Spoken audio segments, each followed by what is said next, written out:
பெண் என்றால் மென்மை மட்டுமல்ல, புரட்சியின் வீச்சு. பாதங்களில் பதிந்தது போராட்ட பாதை. அடிமை சங்கிலியை அவிழ்க்க துணிந்து ஆயுதம் ஏந்தினாள் அன்னை பாரதத்தின் மகள். புறமுதுகு காட்டாத அன்பால பெண். பாரத பூமிக்கு கிடைத்த மாபெரும் வரம். உளம் கனிந்த உன்னத பெண்ணாம். உயிரை பணயம் வைத்து உளவு பார்க்கும் ஆரினி பெண்ணாம்.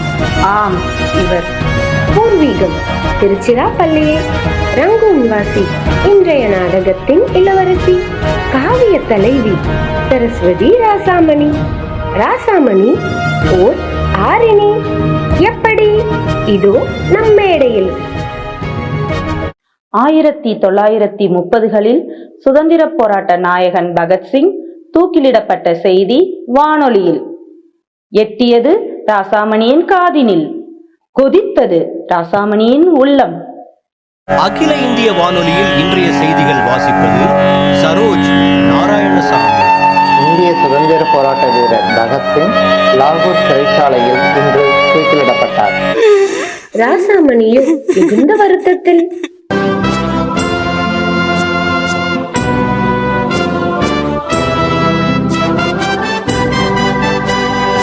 ஓ, நேதாஜி அவர்களுக்கும் பகத்சிங்கின் மரணம் பிடிக்கவில்லையா?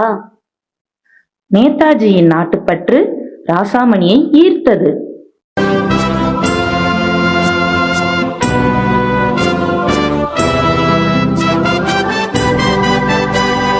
ரங்கூனில் நேதாஜி எதற்காக தெரியுமா? சுதந்திர போராட்ட நிதி திரட்டுவதற்காக. ஐயா, சுதந்திர போராட்டத்திற்காக எனது அன்பளிப்பு வாங்கிக் கொள்ளுங்கள். யாரம்மா நீ? இவ்வளவு நகைகளை கொடுக்கிறாயே, உன் பெயர் என்னம்மா? ராசாமணி.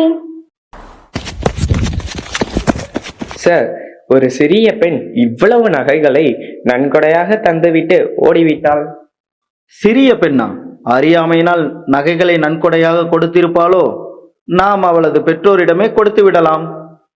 நேதாஜி நகைகளை எடுத்துக்கொண்டு ராசாமணியின் வீட்டிற்கு விரைந்தார்.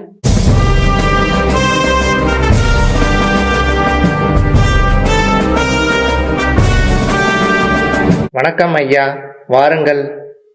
ஐயா, இது உங்களுடைய மகளின் நகைகளா? ஆமாம். இது எப்படி உங்களுக்கு கிடைத்தது?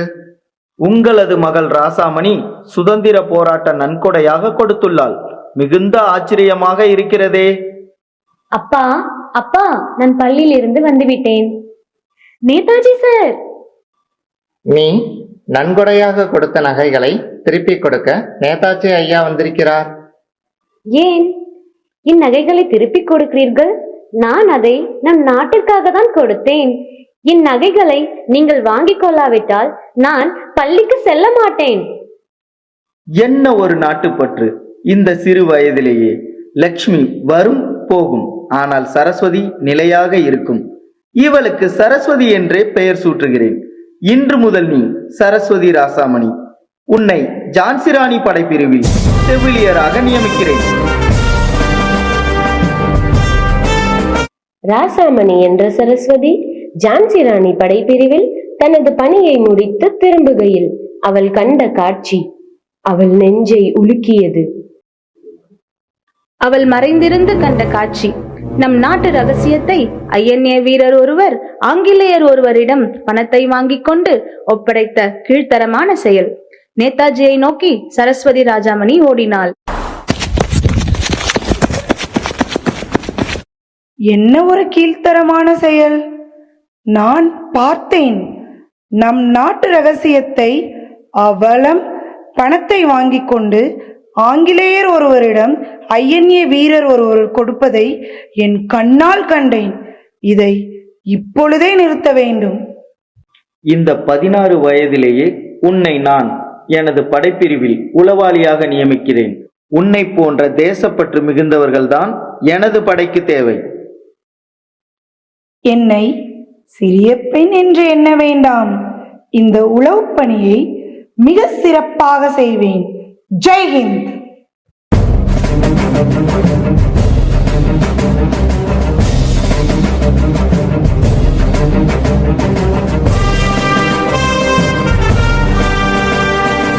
நான் நேதாஜி படையில் உளவாளியாக இருக்கிறேன் ஐயா. என்னுடைய இராணுவ பயிற்சி எல்லாம் முடித்து விட்டேன். எனக்கு ஒரு உதவி செய்வீர்களா?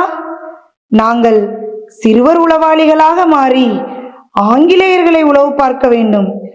எங்களது முடியை குறைத்து விடுவீர்களா?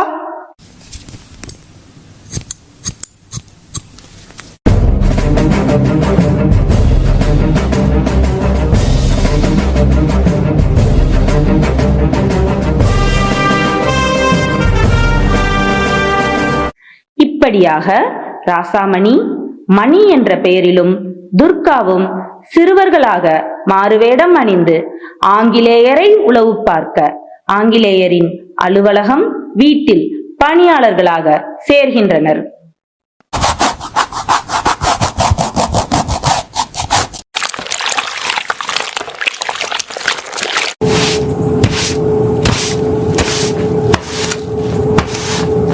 தங்கள் பணிகளுக்கு இடையே ஆங்கிலேயர் பற்றிய தகவல்களை ஐஎன்ஏ அமைப்பிற்கு 3 வருடங்களாக சேகரித்து கொடுத்தார் இந்த ராசாமணி.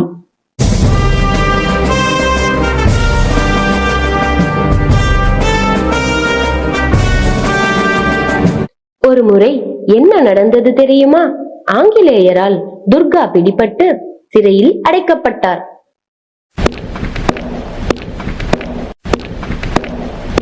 நம் ராசாமணியோ துர்காவை காப்பாற்ற சிறையை சுத்தம் செய்யும் பணியாளராக சேர்ந்து துர்காவை காப்பாற்றி இருவரும் சிறையிலிருந்து தப்பியோடினர்.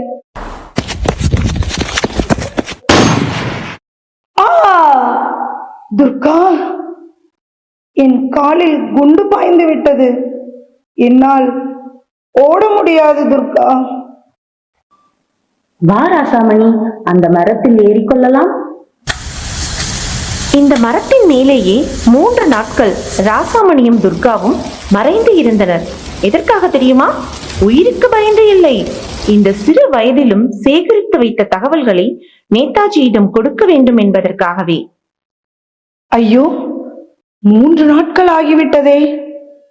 நமது ஐஎன்ஏ முகாம் மிக அருகாமையில் தான் உள்ளது துர்கா. நாம் நடந்து போய்விடலாம்.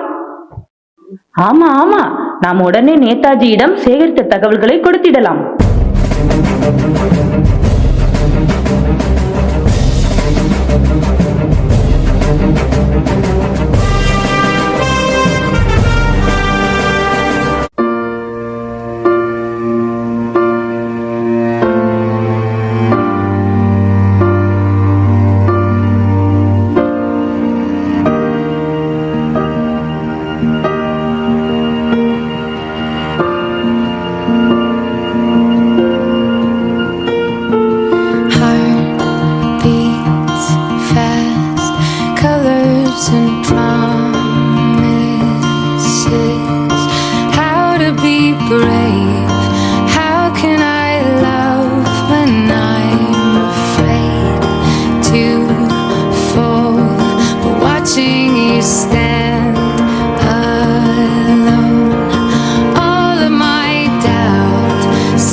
பார்த்தீர்களா நமது ராசாமணியின் சாதுரியத்தை?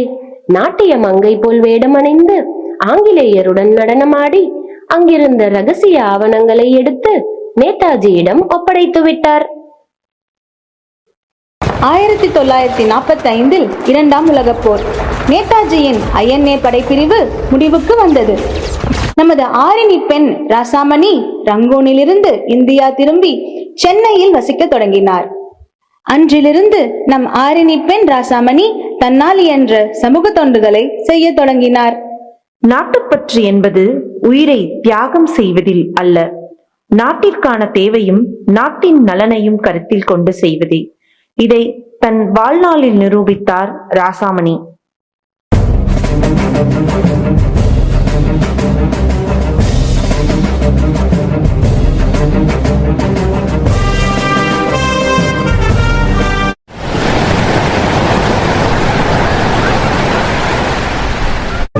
அத்ரிஷ்யா, இந்த தொலைக்காட்சி தொடரை கேள்விப்பட்டிருக்கிறீர்களா? ஆம், மும்பையில் உள்ள எபிக் தொலைக்காட்சியில் அத்ரிஷ்யா என்ற தொடரில் நமது ராசாமணியின் கதை 2016ஆம் ஆண்டு ஒளிபரப்பப்பட்டது எவ்வளவு பெருமையாக இருக்கிறது. நமது திருச்சியில் பிறந்து ரங்கூனுக்கு சென்று நேதாஜியை சந்தித்து அவரது படைப்பிரிவில் உளவாளியாக சேர்ந்து சுதந்திரத்திற்காக பாடுபட்ட வீர தமிழ் சிறுமி சரஸ்வதி ராசாமணி ஓர் ஆரினி. ஆம், ஆரினி. ஆரினி என்றால் இளம் உளவாளி. பெற்றோர்களே, உங்களுக்கு ஒரு ஆச்சரியமான தகவல். இன்று ஜனவரி 13, 2026 காவிய தலைவி, இன்றைய நாடகத்தின் இளவரசி சரஸ்வதி ராஜாமணியின் 8ஆம் நினைவு நாள்.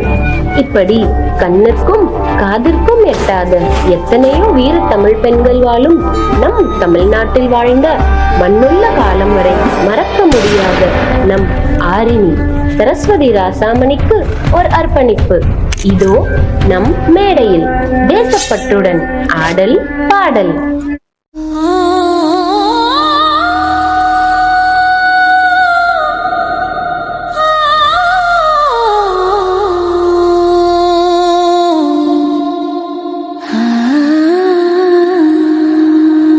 শোনো সমাজ, কান খোলো, আর কোনো কান্না চাপা পড়বে না। মা কালী আজ জেগেছেন, আগুনও নয়, প্রলয় নিয়ে।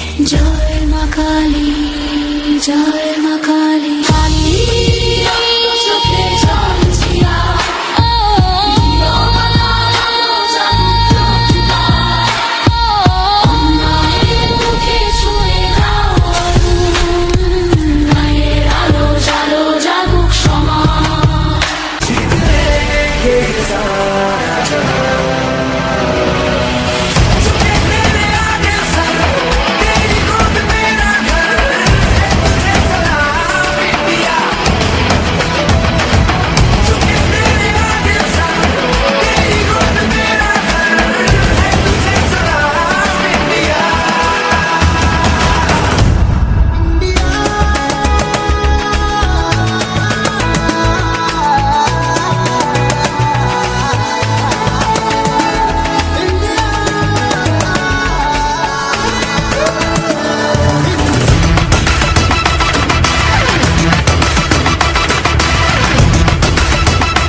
बहती रहे तेरी गंगा।